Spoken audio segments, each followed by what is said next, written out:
Hola a todas y todos, bienvenidos de nuevo a otro video con contenido psicológico muy interesante. En esta ocasión trataremos el tema de personas con discapacidad y su relación con sus padres.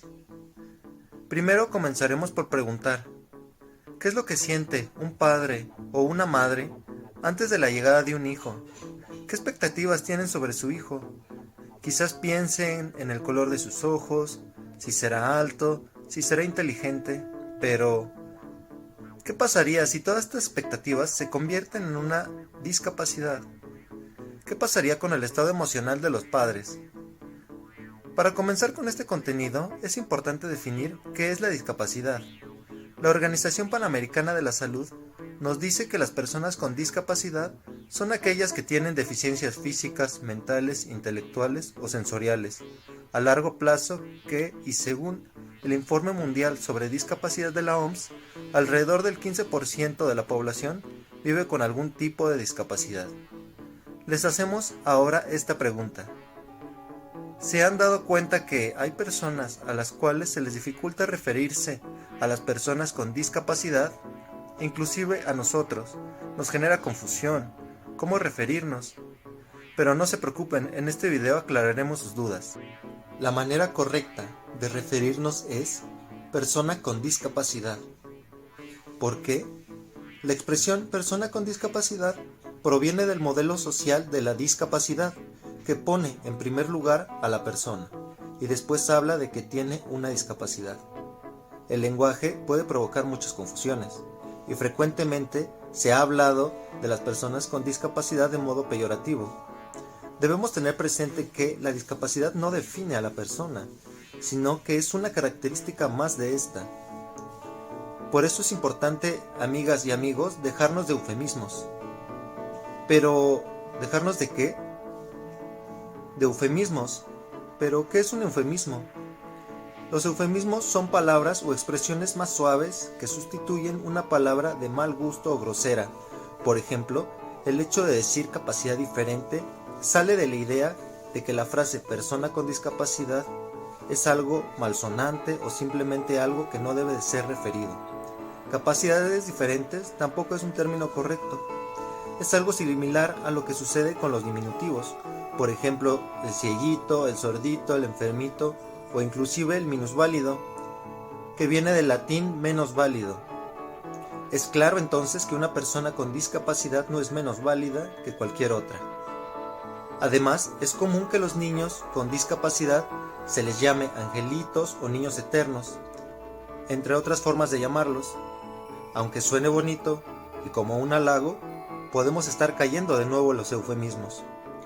Dicho esto, ¿saben por qué esto no es correcto? ¿Por qué idealizar a alguien le hace daño? Ponemos sobre la persona expectativas inalcanzables que lo condenan al constante fracaso y todos tenemos derecho a equivocarnos. La familia se ha caracterizado por ser el pilar del cuidado y educación de los hijos. La llegada de un nuevo integrante trae consigo muchas expectativas y preparativos para comenzar un nuevo ciclo. Pero ¿qué es lo que ocurre cuando algo inesperado llega? Cuando los padres reciben la noticia de que su hijo presenta una discapacidad, sus expectativas colapsan, sus planes e ideas se vienen abajo, pues comúnmente esto es algo que no se espera, no se planea, no se visualiza. Es así como los padres entran en un proceso de duelo. Los padres, ante el diagnóstico, utilizan diferentes mecanismos de afrontamiento, como son aislamiento, exceso de actividades, inhibición de la acción, por ejemplo, trastornos somáticos, consumo de drogas o alcohol, refugio en la religión, búsqueda de información e interés excesivo por las técnicas médicas, reacción de tensión, pánico, reacciones depresivas, defensa como negación de la realidad, entre otros. Ahora, regresando al tema del duelo.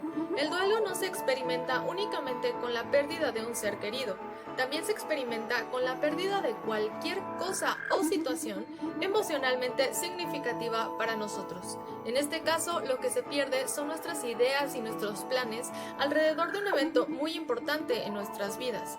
Elizabeth Kubler-Ross identifica 5 etapas del duelo que suelen atravesar los padres ante la discapacidad de su hijo. Muy bien, la primera etapa del duelo Esta etapa es la de negación. Los padres se aferran a la idea de que el diagnóstico es erróneo, que no es tan grave o que se puede curar. Jorge Bucay la llama etapa de la incredulidad. Es cuando tenemos la sensación de que no es cierto. Es la vivencia del shock que produce la noticia. Es asimismo una sensación de confusión. Puede existir la actitud de minimizar el problema. Aquí los padres pueden tratar al niño como si no tuviera alguna discapacidad o como si la discapacidad no fuera tan grave. Y esto representa un serio peligro para el niño, puesto que sus necesidades básicas pueden estar siendo descuidadas. La segunda etapa del duelo es caracterizada por la agresión. Kubler señala que los padres pueden tener sentimientos de culpa o agresión contra los demás, culpar a la pareja, al doctor, al destino o incluso al propio hijo. En esta etapa existe mucha ira. Bucay divide esta etapa en 3 fases. La primera es la fase de la regresión, o sea, donde la persona adulta parece un niño. Hay demostraciones poco racionales de dolor y son expresiones de dolor desmedidas. La segunda es la etapa de furia. Enoja contra el doctor, la madre, el hijo, o el padre, o Dios, o quien sea. Y la tercera es la de la culpa. Está constituida de la misma furia, pero se torna contra uno mismo. La etapa 3 es la de negociación.